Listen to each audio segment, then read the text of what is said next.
Good morning, students. Welcome to Bindu Dhadwal chemistry lessons.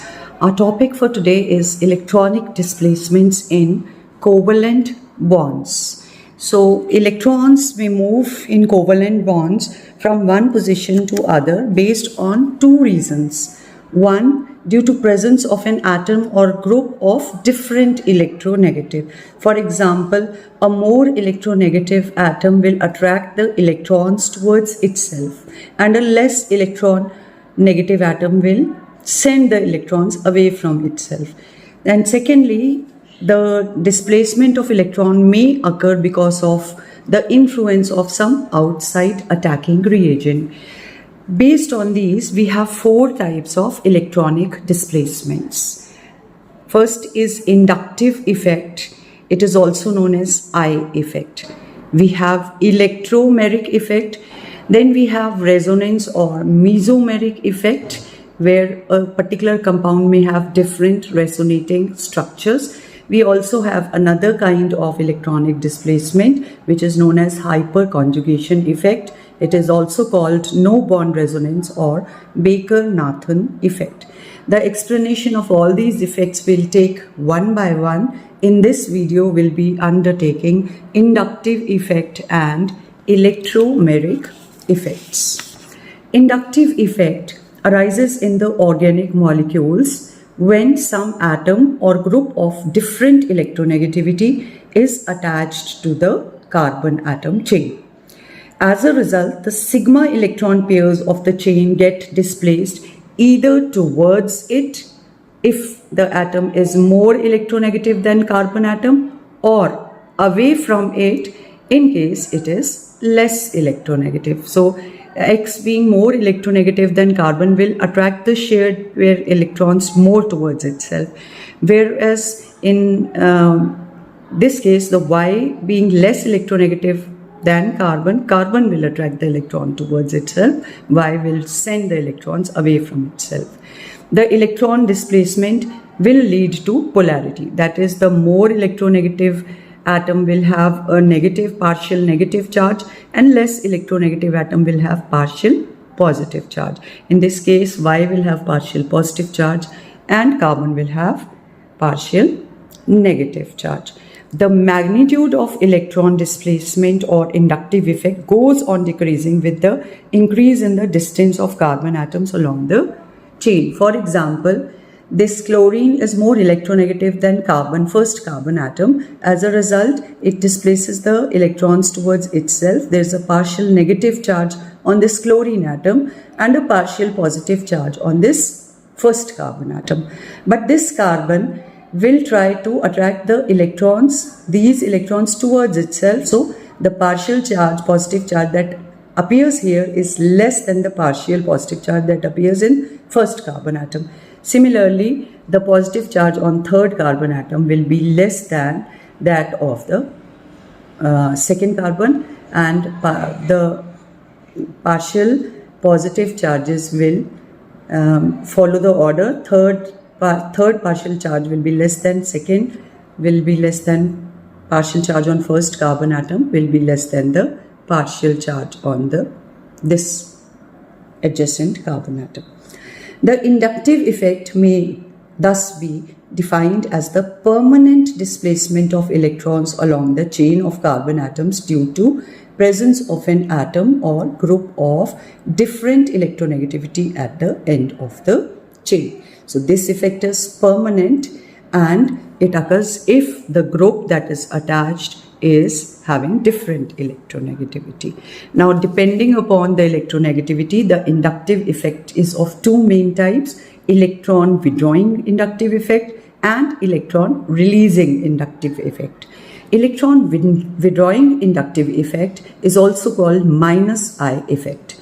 The atom or group attached to the carbon atom chain is electron withdrawing in nature, and the magnitude of the effect is linked to its electronegativity.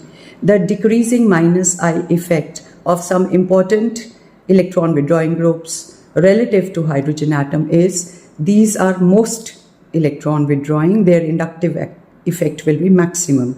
Then less than nitro group is sulfonic acid, then carbonitrile, then carboxylic acid, then amongst halogen, fluorine has more electron withdrawing influence than chlorine, than bromine, then iodine, then comes methoxy, then phenyl, and then hydrogen.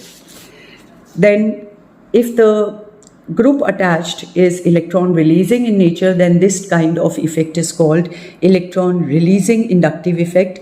It is also known as plus I effect. In this case, the atom or group attached to the carbon atom chain is electron releasing, in the sense it repels the electron pairs of the carbon atom chain away from it.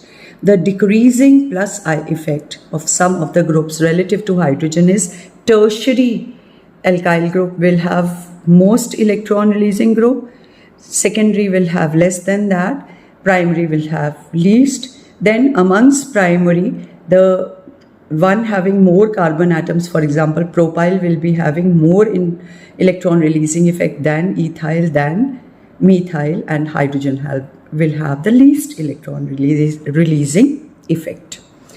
Applications of inductive effect explain the order of relative strength of organic acids.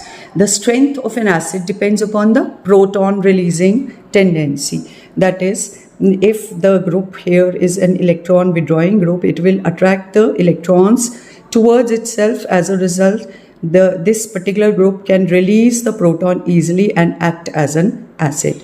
As fluorine has more electron withdrawing influence than chlorine, than bromine, so this acid, fluorine acetic acid, will be more acidic than chloroacetic acid, than bromoacetic acid.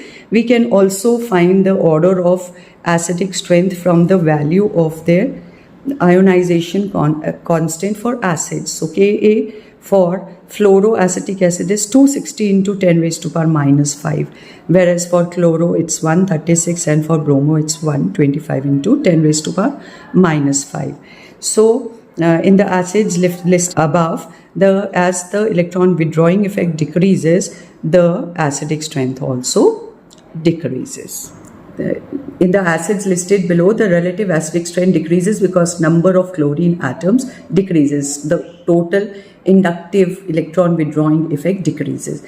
So this has 3 chlorine atoms which are electron withdrawing in nature. So this will be maximum acidic. Then dichloroacetic acid will be less acidic. Monochloroacetic acid will be even less acidic.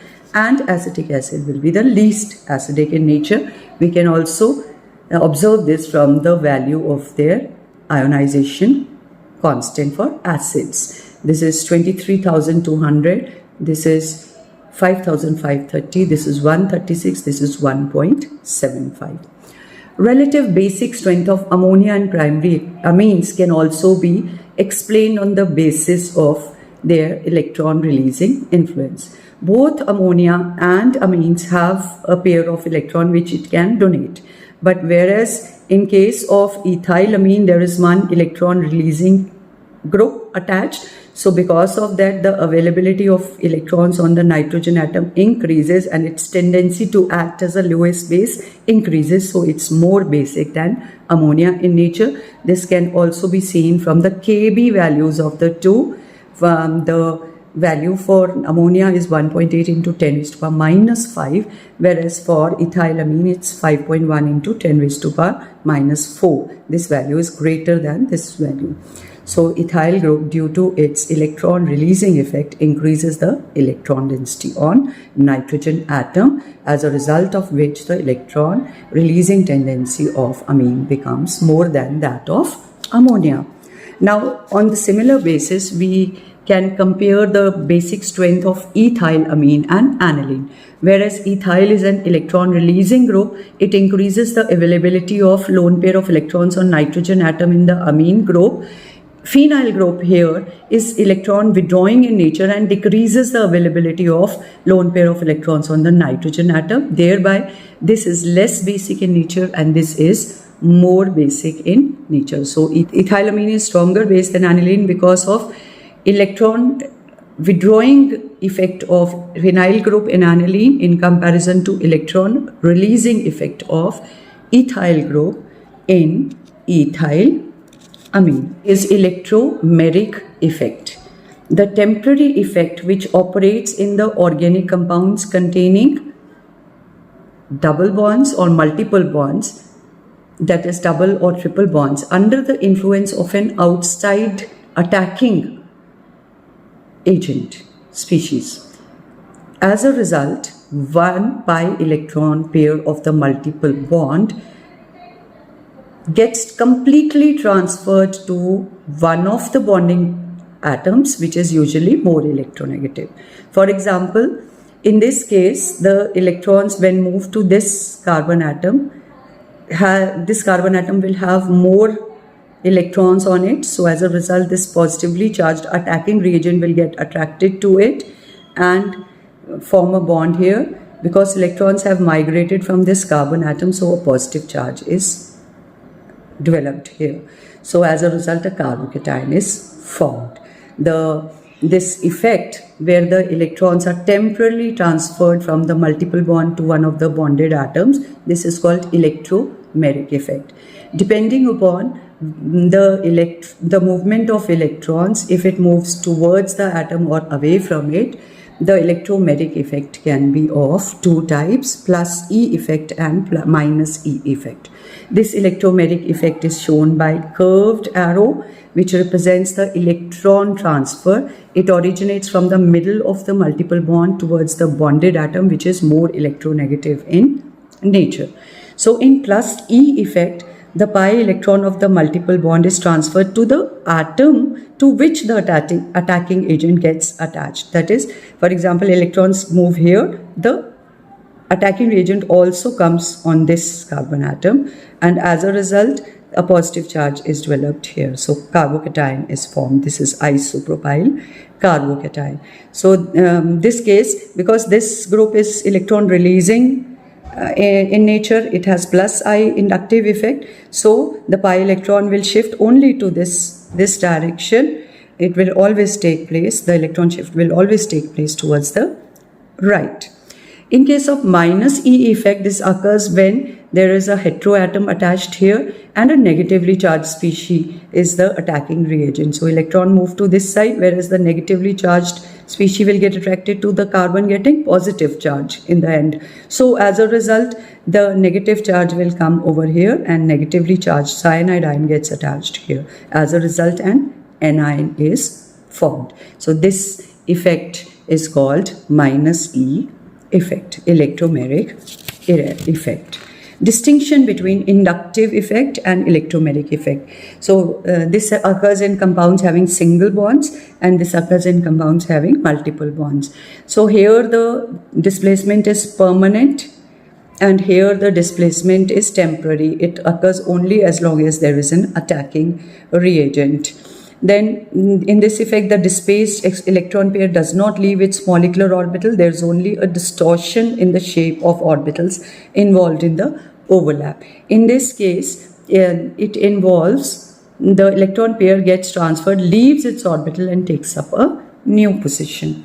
The presence of outside attacking reagent is not needed in inductive effect, whereas presence of outside attacking reagent is quite essential.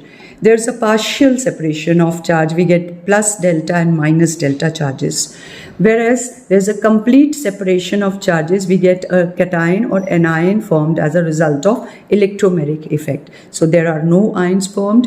There are ions formed in electromeric effect. The presence of multiple bond is not necessary, is not essential in inductive effect, whereas it is essential in case of electromeric effect. That is all in today's video. If you like the video, please do share and subscribe. Thank you. Have a nice day.